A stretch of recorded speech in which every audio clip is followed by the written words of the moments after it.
There's a silence that doesn't come from peace. It's the kind that curls up behind your ribs and waits. It hums and pulses, it drips, but it never introduces itself. Or it's like standing in the middle of a thunderstorm with no sound, lightning everywhere, but no thunder, just flashes, but mute. You feel it all, and you feel nothing. Not always, but often enough that sometimes you wonder what's real. Are you numbing out, or is there just nothing to name?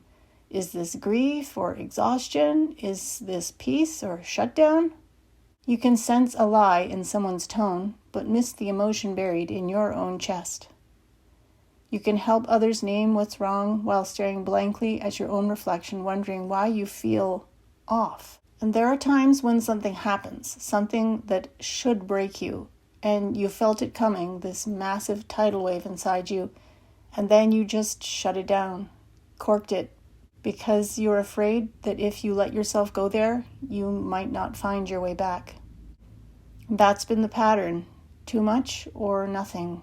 Overwhelmed or frozen, like there's no middle gear. Maybe you grew up like this, reading the room before you read yourself, tracking tones, tensions, the tiniest shifts in someone's expression. Your emotional radar has always been calibrated outward, so it's no wonder you can't always find your own signal. Sometimes it's a flood. You're full of something. It's huge, consuming, but when someone asks you what's wrong, you just blink. You don't know. You honestly don't know. And this doesn't mean you don't feel. It means you can't name it. You can't trace the thread. You feel the storm, but can't find the clouds. Sometimes it's a tightness in your chest or a clenching in your gut, a heaviness behind your eyes with no name attached. Other times there's nothing. Blank, quiet, like your feelings packed their bags and left without a note. People say INFJs are deep feelers, and we are. But what they don't see is that sometimes when we try to name it, it's just silence. Sometimes you feel things so deeply it splits you open, and other times you shut everything off on purpose because you're afraid you won't stop crying if you let it out. Many times in my life, I've actually said, I am so sick of crying, and I meant it. I've cried so much in my life, and also not enough. It's strange to be both someone who feels too much and someone who can't always access those feelings. Some of us were born this way, neurodivergent, processing feelings like textures, colors, and symbols, not always language. And others of us were trained out of ourselves, raised in homes where emotions were unsafe, weaponized, inconvenient, taught to perform calmness, to shrink what hurt, to mistrust what we felt. I am an INFJ, supposedly one of the most emotionally intuitive types, the empath, the feeler, the counselor, and in some ways that does fit. I can read people without trying. I can sense misalignment in relationships like a splinter under the skin. I overthink everything, not because I want to, but because my brain is wired to analyze and map meaning.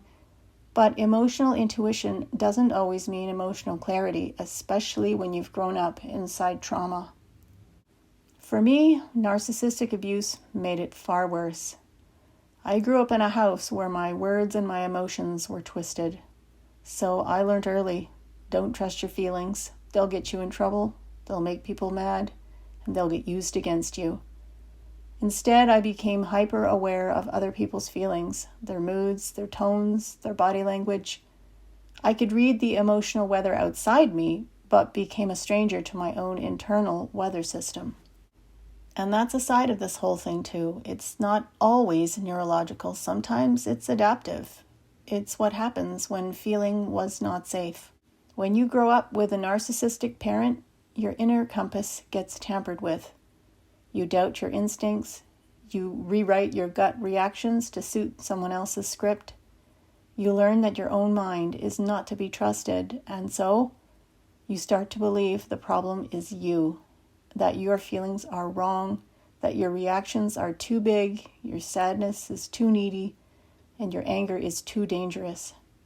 And that shame creeps in early, not because you've done something wrong, but because you feel like you are something wrong.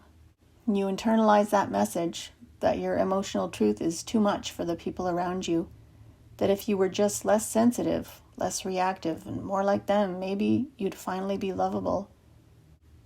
So you overthink, you analyze, you translate, you replay conversations to decode what actually happened.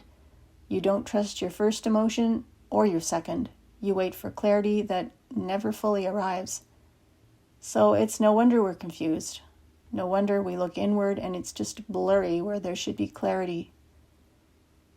Some of us are like onions, too many layers, uncertain which ones belong to trauma, which ones to temperament, which ones were masks we put on to survive. INF, neurodivergent, emotionally intelligent, but with blind spots. It's a soup, and sometimes the flavors blend so tightly you can't tell what came first. And if you're also neurodivergent, that adds its own strange layer, because things like your ability to sense what's happening in your body can be out of sync.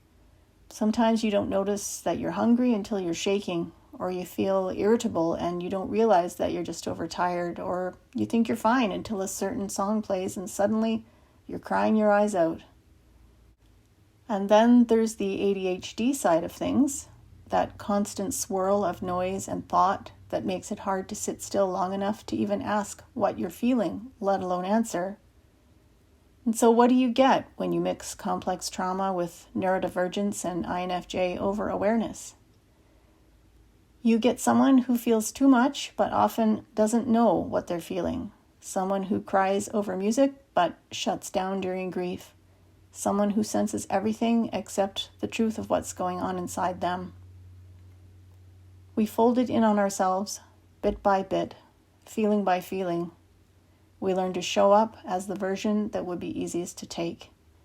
And underneath it all, shame hums quietly, that shame of being so sensitive and still so confused. The shame of needing help to untangle your own insides while being the one everyone turns to. That shame of not being able to explain yourself or always feeling like too much and not enough, sometimes in the same breath. And somewhere in that process, we lost track of what was ours. Was that anxiety or intuition? Was that sadness mine or just something I absorbed from the person sitting next to me? We learned to question everything inside us, even the things we used to know. Now, there's a technical term for this, Alexithymia, and it sounds clinical like a disorder or a defect, but really, it's just a word for the fog, that feeling of not knowing what you're feeling. That sense that something is off inside, but the emotional vocabulary is missing or buried or scrambled. It doesn't mean that you don't have feelings, because you are swimming in them, but sometimes they just can't reach the surface. And when you're INFJ, intuitive, hyper-attuned, deeply internal, it can get even messier. We can read other people's emotions before we've even processed their words, but when we try to read ourselves, sometimes it's just white noise. No subtitles, no translation, just a heartbeat. And you get used to it. You get really good at faking clarity, at nodding when someone asks how you feel, at offering the right answer, the one that won't raise questions. For some of us, there is safety in rehearsing. When they say that, I say this. And that can avoid that deer in the headlights moment. You become a mirror, a translator, and a shapeshifter, but the longer you go without naming your own feelings, the more confusing they can be. And you question everything. Am I being dramatic? Am I detached? Do I even feel things the way other people do?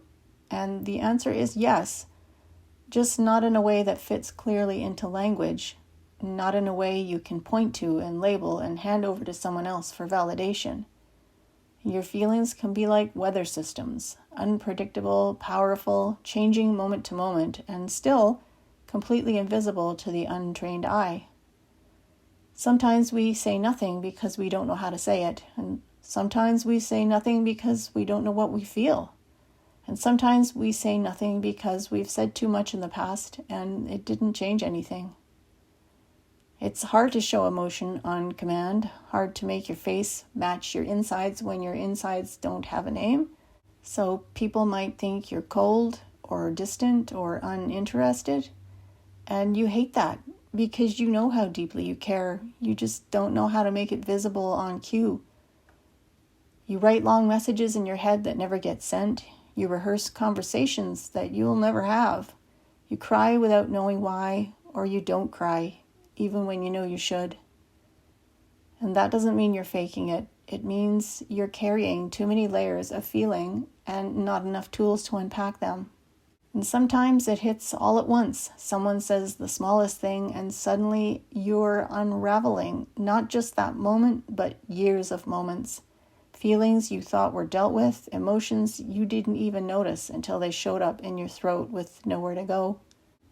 And sometimes the only way to understand what we're feeling is to say it out loud, not for advice, but to hear it and to see the words drifting on the air in front of us, finally separate from the tangle inside. Talking gives shape to that fog, giving our emotions a voice so they can stop echoing in silence. Things can get complicated in relationships. When you try to explain, your words get tangled. Your logic kicks in to protect you. You smile to hide it, you pull back when you mean to open, and you hate it. Not because you don't want to connect, but because you don't want to get it wrong. And so you wait, and you rehearse, and analyze, and you hold it all until it makes sense. But sometimes the moment passes, and you're finally left with that perfect response, but it's a few days too late. You try to stay logical because you've been told too many times you're too sensitive, and you try to stay sensitive because your logic makes people think you don't care. You try to explain what it's like inside your head, but how do you describe a mist that changes shape every time you look at it? I think you learn to live with it. You accept the not knowing. You start to notice that the haze isn't always hiding something broken. Sometimes it's protecting something tender, and that's not a flaw in your wiring. It's how your nervous system keeps you from burning out in a world that rarely slows down. And you don't always need to explain it, or fix it, or turn it into something productive.